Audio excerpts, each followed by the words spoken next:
It's also about, Maliba, the boundaries delimitation.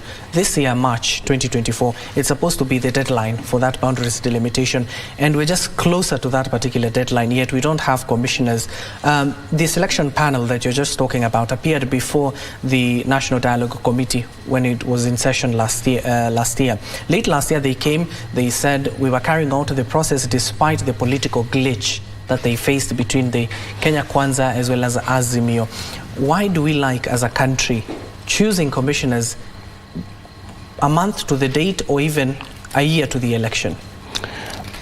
I think that is a problem that has been around for some time, politically sometimes pushed by political actors who never are confident enough in the process. And one way of stalling the electoral process is always putting a comma or a glitch within the IEBC. Somehow you will realize that IEBC gets a lot of beating, most times for nothing.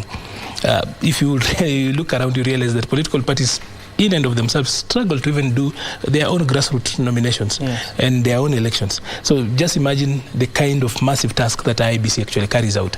So, and you know, we need to go back to the old understanding and the truth that election is not an event.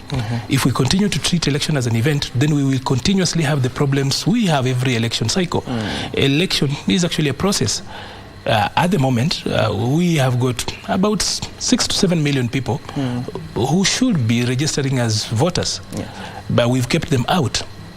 Over a year since we were in elections, you can't change your voters card. Even if your status has changed in society, you can't even register as a voter because there is no IEBC in place. So there's much more than just preparing for 2027, because 2027 started immediately after August 9th, 2022, because it's a whole cycle. The registration both of political parties, voters, then there is all those other processes, including the post-election report that came out.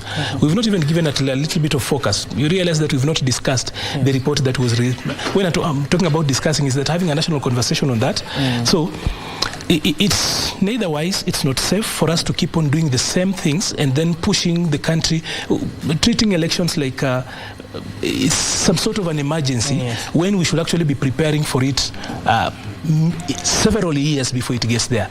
Elections, like I said, is a process. It's not an event. But we've continuously treated elections as an event. And that is why a little bit of the problems we have during elections are out of this particular exercise or practice, because by now, if we had IEBC in place, the commissioners in place, they would get the experience, they would get the tooling, they would put the institution into place and prime everything. We have got, you've just spoken about boundary delimitation. March is not even the deadline. We actually were supposed to do it after a cycle of every 10 years. So when last did we do boundary delimitation? 2009? 2010? Yes.